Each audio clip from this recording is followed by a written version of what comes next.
Everyone, हम अरस्तू पढ़ रहे हैं और ये अरस्तू का सेकंड पार्ट है। हमने अरस्तू का राज्य पर विचार देख लिया था। आज हम देखेंगे अरस्तू का दास प्रथा पर विचार। जो यूनान की अर्थव्यवस्था थी वो कृषि पर और दास पर डिपेंड थी। कृषि पर और दास पर डिपेंड थी। यूनान अर्थव्यवस्था में दो तरह की संपत्ति का वर्णन मिलता है, निर्जीव संपत्ति और सजीव संपत्ति। निर्जीव संपत्ति में कृषि आता है और सजीव संपत्ति में दास आता है। अरस्तु ने दास प्रथा को प्राकृतिक आधार पर उचित बताया है। ये कहते हैं कि दास प्रथा जो है प्राकृतिक है और ये उचित भी है।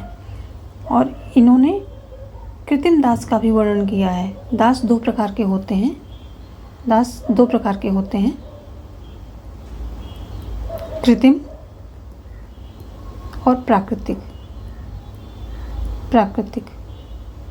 तो इन्होंने कृत्रिम दास का भी वर्णन किया है। कृत्रिम दास वे होते हैं जो कि युद्ध में बंदी बना लिए जाते हैं और फिर उनको दास बना करके उनसे काम लिया जाता है।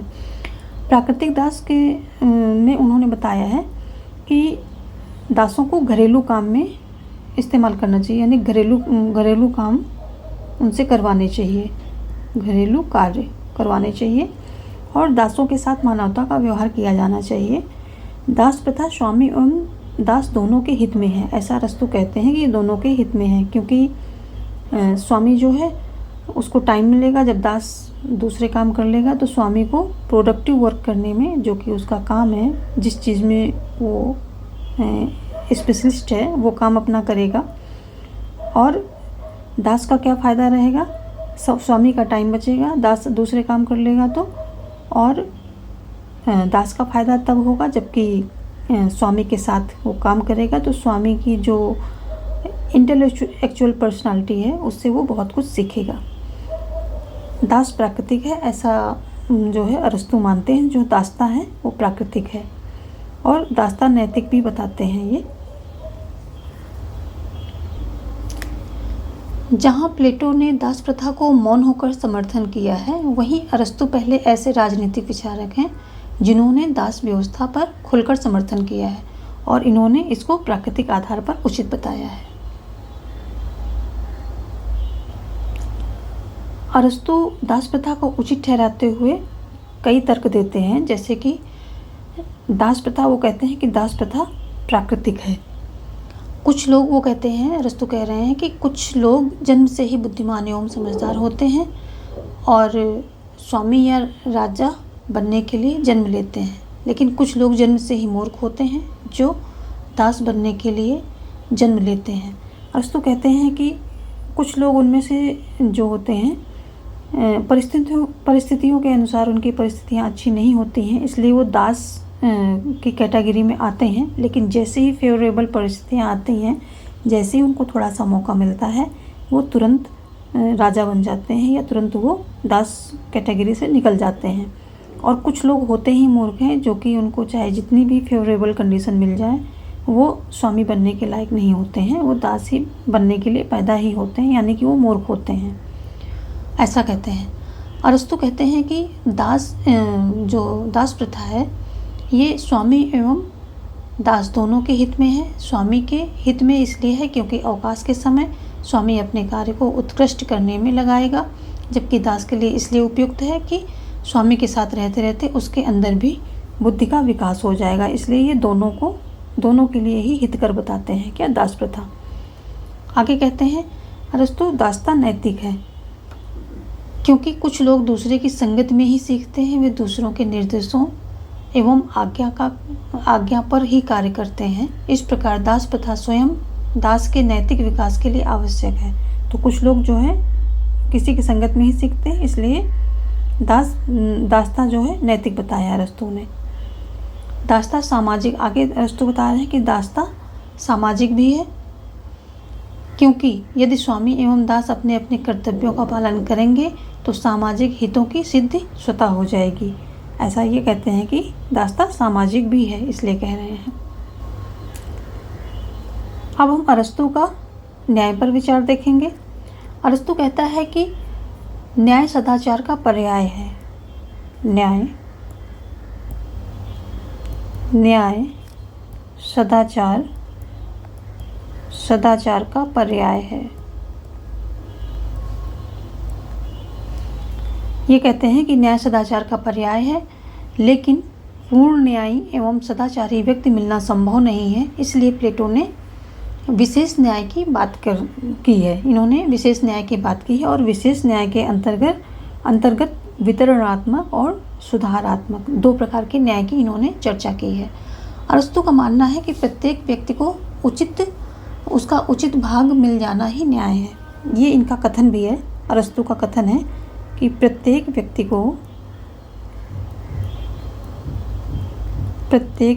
को उसका उचित भाग मिल जाना ही न्याय है, ये कहते हैं। अरस्तु का मानना है ये, और ये कथन वितरणात्मक न्याय से संबंधित है। तो अगला हम देखेंगे कि वितरणात्मक न्याय में अरस्तु कहते हैं इसे अनुपातिक न्याय भी कहा जाता है। अरस्तु के अनुसार वितरणात्मक न्याय का संबंध राज्य एवं व्यक्ति के बीच बताया है। इन्होंने इसका संबंध क्या बताया है? राज्य एवं व्यक्ति के बीच इसका संबंध है। राज्य एवं व्यक्ति के बीच संबंध। राज्य और व्यक्ति के बीच कैसा संबंध होता है? अरस्तु कहते हैं कि जिस रेशियो के अनुसार जो है व्यक्ति अपनी क्षमता एवं योग्यता के अनुसार राज्य के लिए कार्य करता है और कर देता है, उसी अनुपात में राज्य व्यक्ति को पद एवं सोपान देता है। क्या देता है? व्यक्ति क्या करता है? व्यक्ति करता है कि क्षमता के अनुसार कार्य करता है और कर देता है, यानी टैक्स देता है, ये व्यक्ति करता है। और राज्य क्या करता है? उसी अनुपात में क्या करता है? पद एवं सोपान देता है। पद और सोपान व्यक्ति को देता है। और इसीलिए जो है अरस्तु क्या कहते हैं कि इसी से रिलेटेड है, प्रत्येक व्यक्ति को उसका उचित भाग मिल जाना ही न्याय है। यानी कि जो व्यक्ति राज्य के लिए जिस अनुपात में कार्य कर रहा है, कर दे रहा है, उसी अनुपात में उसको पद और सोपान मिलना चाहिए। यही वितरणात्मक न्याय है अरस्तु के अनुसार। इसको अनुपातिक न्याय भी कहा जाता है। अनुपातिक क्योंकि ये अनुपात के उसमें मिलता है ना, अनुपात जिसका जितना होगा, अनुपातिक न्याय भी बोला जाता है। अतः स्पष्ट है, अभी इससे वितरणात्मक न्याय से स्पष्ट है कि अरस्तु ने यहाँ न्याय का आधार योग्यता माना है, जबकि वर्तमान लोक कल्याणकारी राज्य में न्याय का आधार आवश्यकता है। इसका इन्होंने वितरणात्मक न्याय का आधार क्या माना है? इनका आधार है, अरस्तु का इन्होंने आधार क्या माना है?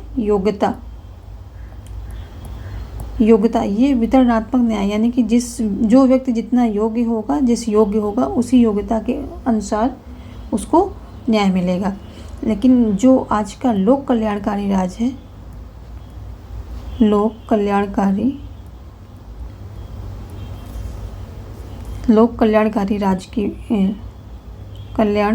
राज्य की बात करते हैं, तो इसमें क्या है? इसका आधार है योग्यता, इसका आधार आवश्यकता है कि आवश्यकता है कि जिसकी जितनी आवश्यकता है उसको उस अनुसार में, उस अनुपात में जो है क्या मिलना चाहिए? न्याय मिलना चाहिए। और ये मेनली आवश्यकता के अनुसार न्याय, इसका मतलब ये हो रहा है कि गरीबों से है। इसका मतलब गरीबों से है कि अगर गरीबों के पास धन नहीं है और उनको कुछ चीज़ों की ज़रूरतें हैं, जो बेसिक चीज़ें हैं, बेसिक फैसिलिटी हैं, वो उनको मिलनी चाहिए। तो ये आज का जो है लोक कल्याणकारी राज्य का आधार क्या है? आवश्यकता है। और जो अरस्तु को दिया गया आधार है न्याय का, वो है योग्यता। अब हम अपना अगला देखेंगे जो इन्होंने दूसरा दिया है, सुधारात्मक न्याय। अरस्तु ने इसका संबंध राज्य में रहने वाले व्यक्तियों के पारस्परिक संबंध को बताया है। यानी कि व्यक्ति एवं व्यक्ति के बीच संबंध, व्यक्ति एवं व्यक्ति के बीच संबंध, जो हमारा सुधारात्मक न्याय है, इसका संबंध किससे है? व्यक्ति एवं व्यक्ति के बीच संबंध। जो समाज के व्यक्ति होते हैं उनका आपसी में पारस्परिक संबंध के बारे में ये बात करता है। अरस्तु के अनुसार अरस्तु क्या कहते हैं कि जब एक व्यक्ति दूसरे व्यक्ति के द्वारा किए गए संविदा यानी कि जो समझौता हुआ है उसको तोड़ता है या दूसरे व्यक्ति के मान सम्मान संपत्ति को क्षति पहुंचाता है तो राज्य ऐसे व्यक्ति को दंडित करता है और समाज सुधार लाने का प्रयास करता है। तो इसमें मेनली हम क्या देखते हैं कि सुधारात्मक न्याय में दंड का प्रावधान है। दंड का प्रावधान,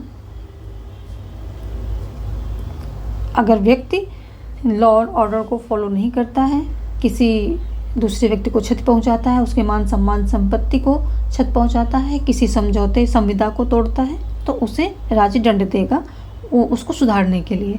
तो ये वितरणात्मक न्याय हो गया। सुधारात्मक न्याय, वितरणात्मक न्याय में जो है ये राज्य एवं व्यक्ति के बीच संबंध है और सुधारात्मक न्याय में व्यक्ति एवं व्यक्तियों के बीच का संबंध है, आपसी सामंजस्य की बात हो रही है।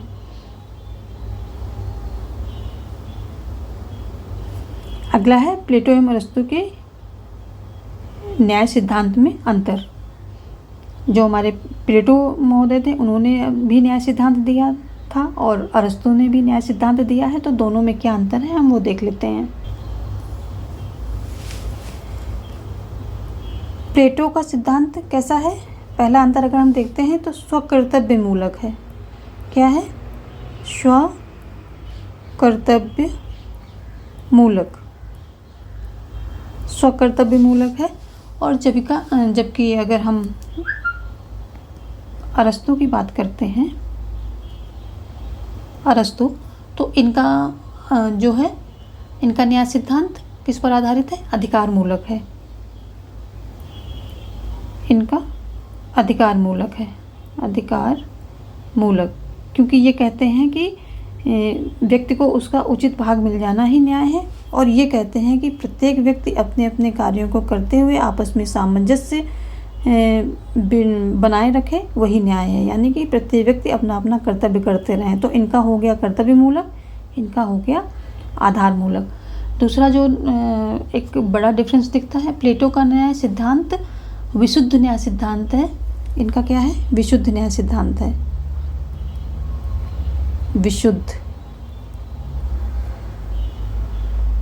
विशुद्ध न्याय सिद्धांत,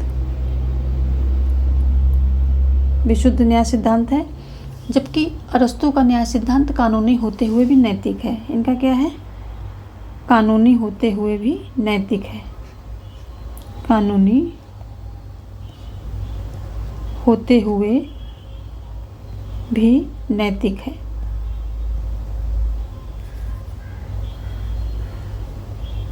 तो ये हो गया हमारा अरस्तु का दास प्रथा पर और न्याय पर विचार। अब हम देखेंगे अगली वीडियो में। आज के लिए हम इतना ही करेंगे, नहीं तो वीडियो बहुत लंबी हो जाएगी। अरस्तु का राज्य संविधान के वर्गीकरण पर विचार, ये हम नेक्स्ट वीडियो में देखेंगे। धन्यवाद।